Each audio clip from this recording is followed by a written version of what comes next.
Hello, today in my storytelling playlist I'm going to talk about an experience I had bear hunting with my father. I'm going to start off by saying that I'm a city guy, although I grew up in Michigan in the USA, and even though I'm a city guy, Michigan is a very outdoorsman kind of place. So I've had experience with all of that through my childhood and into my adult years. I used to go fishing with my father. I have a video on some of my fishing stories here. But my father is also a hunter, and I've done some hunting with my stepfather and my uncle as well as my father. So I do have a bit of experience in it. It's not something I kind of seek, but when I was 27, my father asked me if I wanted to go bear hunting. And I was a little bit shocked. My father had gone a few times before that, and he had some kind of bear trophies in his house. And I was apprehensive, but also I wanted to spend time with my father, and I thought it would be a good bonding experience. We got everything ready and we drove up to Canada, and we drove to where the roads end. There were literally signs that said, if you don't get gasoline right now, you can't get it. So when I saw that, I was like, wow, okay, I guess we're really going out there. So we go to this camp, and it's run by this man named Guy, which is a very, very Canadian name, but Guy is a trapper kind of guy, like a Canadian trapper, and he's exactly what you would expect. He has like French Canadian accent and plaid shirt and the whole thing. But it was not just my father and I. There were many other men there, probably about a dozen. No women, just men. And we were in the woods for about 11 days. 11 days without a shower. So you can imagine what that was like. We could kind of sponge ourselves off, but it didn't really do much. But these guys that were in the trip, they were all very sort of outdoorsy guys. I don't know if you know the director, John Milius. John Goodman's character in The Big Lebowski is based off of John Milius. If you've ever seen any interviews with John Milius, you'll know kind of what kind of person I'm talking about. These guys were very John Milius, if that makes any sense. You know, all they were talking about were their guns, and you know, they were very kind of, I wouldn't even say macho. Macho is the wrong word. And I wouldn't even say manly. It was hard to explain, but you know, many of them were overweight, and you can tell like maybe they had decent jobs, but they weren't, I wouldn't call them like trackers and hunters, if that makes sense. They weren't like in great physical condition, and many of them were at least in their 40s. Some were older than that. Because I was the youngest, I got a lot of flack, and also because I was a city guy, I got a lot of flack, which was fine, whatever. But we, you know, would chat and stuff, and they would kind of give me shit, and you know, eventually we had to kind of go out and do our bear hunting. And the way that this would happen is we had a base camp, and we had four-wheelers that we would take down these kind of back trails. And this was at a time where cell phone stuff was quite primitive still. I mean, it was a good 25 years ago almost. So we didn't really have access to that stuff, and we probably wouldn't have had reception anyway. So we had to use these walkie-talkies, and you know, it was kind of hilarious how much effort was put into the experience between the four-wheelers and the trailers for the four-wheelers and the walkie-talkies. I mean, it was like a complete production. It was very large. So we take these four-wheelers out on these back trails and we kind of talk on the walkie-talkies. In order to hunt, you had to be by yourself, and you can either be in a tree blind or on the ground in like a box. And these were all kind of set up at certain places, and we had these maps that Guy gave us and kind of told us, you know, this is where this blind is, you can go there. They were far enough apart where we weren't really a danger to each other. That's one of the reasons why we needed the four-wheelers. But, you know, the first few days, I think the first day I was in a tree blind. I don't really remember the order of this, but sometimes in a tree blind, sometimes I was on a ground blind. And I didn't really like the tree blind because I had to climb up this tree and it wasn't very comfortable. And you couldn't really stretch or anything. You're stuck in this tree all day. And one thing I should note about Canada, especially this high up, is there are these black flies. So you have to wear like this net over you because the black flies are just everywhere. So you can't even really it's really hard to even get a sip of water because you're just attacked by all these flies. You have to be fully covered, even wearing gloves and stuff. And it's not, I mean, it's pretty hot, even though it's way up there. It was summertime. Well, it wasn't summertime. I think it was like late fall. But during the day, it was quite hot still. And it just wasn't a pleasurable experience in that way. So, you know, I wasn't really having a good time at the beginning. I thought I would be talking more to my father, but since we were all in these separate places, I really was just by myself. And, you know, normally when I'm by myself, I'll read a book or, you know, something like that, but I couldn't really do that in this situation because of the net. So, like, I basically just sat there and you're kind of looking around and waiting for something to come. Well, a couple days in, some of the other guys got bears. And once you get a bear, you can't hunt anymore. You can only have one bear. So they shot bears. And then my father got one, and I didn't get one, so I had to keep going out. If you didn't get one, you had to keep going out. So they were all like drinking beer and stuff and having a good time at the camp, but I had to keep going out. I think maybe the 5th or 6th day I went out. You stay out until it's almost dark. That's the time when they come out to feed. So like, you kind of have to play your cards right and not stay too long or it'll be dark. So what happened is I was in the blind, I was in a ground blind, and I was just sitting there waiting, and I kind of got in a trance because I was just bored, and I looked and I saw a bear, and I was like, wow, okay, what do I do? So I didn't really want to shoot it.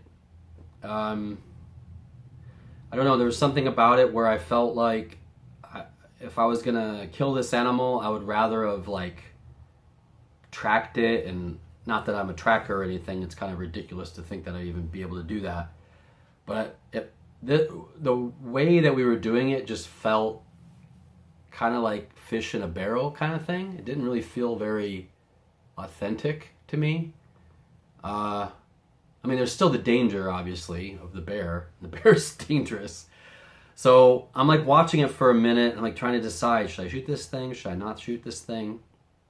And it kind of like went behind a tree, so I didn't even have a clear shot. So then I'm like, okay, what am I going to do now? Eventually, it goes for, they had bait out there, which was like an oil drum with food in it. That's kind of how they would draw the bears. So I couldn't get a clear shot. I'm watching it. I'm thinking, should I shoot it if I do get a clear shot? And it's there. And as I'm thinking this and trying to figure out what to do, the sun just keeps going down and down, lower and lower, and it's getting darker and darker. And I'm like, I got to do something because I can't wait here any longer. So eventually, it kind of wanders off and I never really have a shot. So I'm like, okay, well, what am I going to do? It's still around. And so I'm like waiting, thinking, can I hear it? I'm trying to hear its footsteps and stuff. And I couldn't really hear it anymore. But, that fear took over where I'm like, it's got to be out there somewhere. And so I'm like, I got to leave. I can't wait any longer. So now it's dark. And I have to open up this door. I have a little tiny flashlight, like a tiny, tiny flashlight, and my gun. And we were like, I guess the blind is maybe 30 yards away from the four-wheeler. Quite a distance because,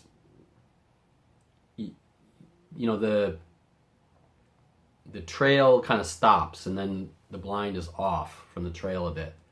So I'm like, that's a long way to go in the dark. And I'm like, flashing the light around, looking, wondering if this bear is just like right there waiting for me. And I didn't see it. And so I start kind of creeping out with my gun. And I'm terrified. I've lived in downtown Detroit. I've traveled in Cambodia. I've been in very sketchy places in my life. And this was by far the most terrified I've ever been in my life.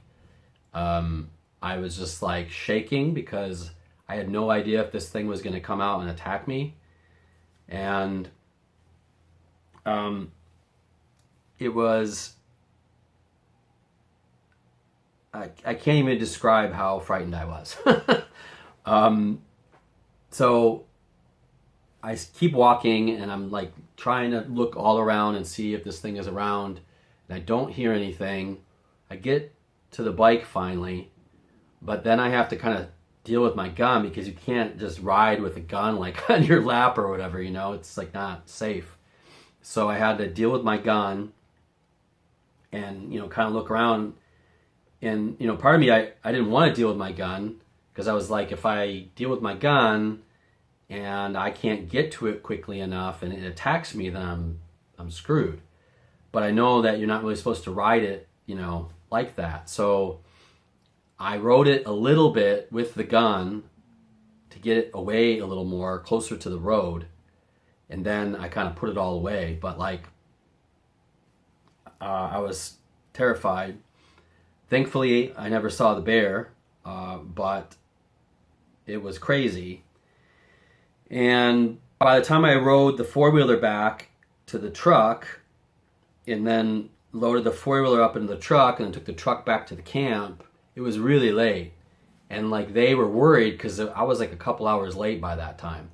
And they were about to send out a search party kind of thing.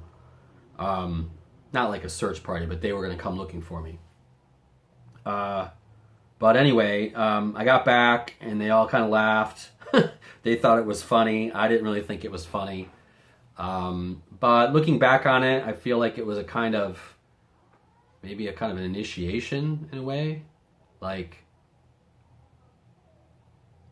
definitely think that confrontation with fear was super strong.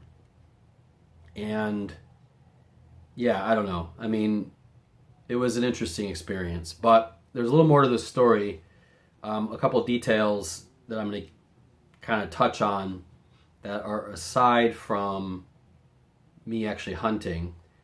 And there are two kind of things that happen. And the first thing is at one point we get a call on the radio and this guy shot a bear, but when he shot it, it took off into the woods.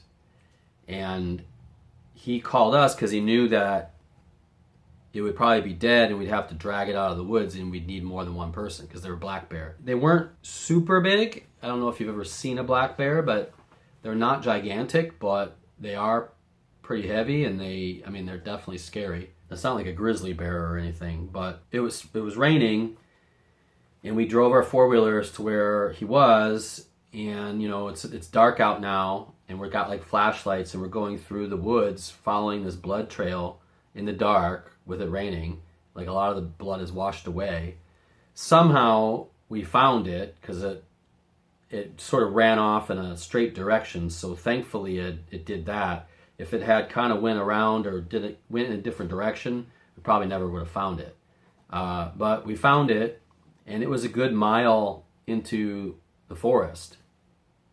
And I believe there were 4 of us, and we had to drag this dead bear, out of the forest. And of course, like when we first came up to the bear, we were a little bit frightened that it was actually dead, but it was dead. And we had to grab the legs and the arms and drag it, and it was so heavy. And you know, in the movies when they kind of like pick up a dead person and they carry them, it is almost impossible to do that. So like in the movies, it's very fake.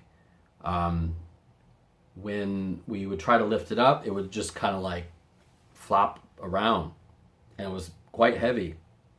And we're like dragging it. There are, you know, fallen trees and things we're trying to get it over, and it took a long time to get it out of the woods. I wasn't as frightened in that situation because there were more men. We all had guns, so it was a little bit like less scary. But it was not easy, and you know, there are flies everywhere, and it's all bloody, and we had to get it to this 4-wheeler and strap it onto the back of this 4-wheeler and then drive it back. And it was a weird experience to carry something dead that was that big.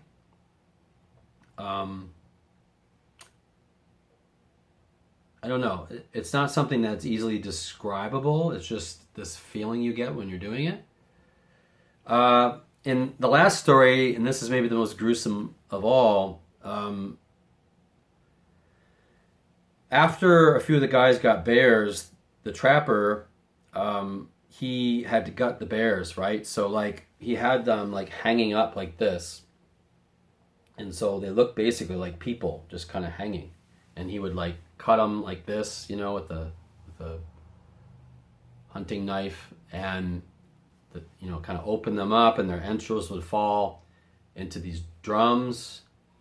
And since I was the youngest guy, they were like, you got to move those. I'm like, okay. Smelled terrible. I'm dragging this thing. He kind of motions over to this group of other barrels with like a tarp over it. And I'm dragging it and dragging it and dragging it, and it's so heavy and it smells terrible. There are like flies all over the place.